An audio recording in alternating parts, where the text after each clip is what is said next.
Dahil ito ang panahon na mas kailangan tayong manindigan.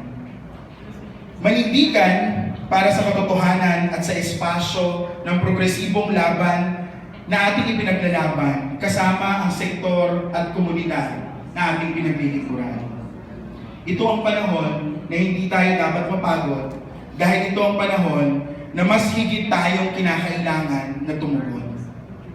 Naway manatili sa atin ang mga bagay na natutunan natin at maging instrumento ito na mapaglingkuran natin ng buong husay at tibay ang ating mga kanya-kanyang organisasyon, mga komunidad at mga sektor.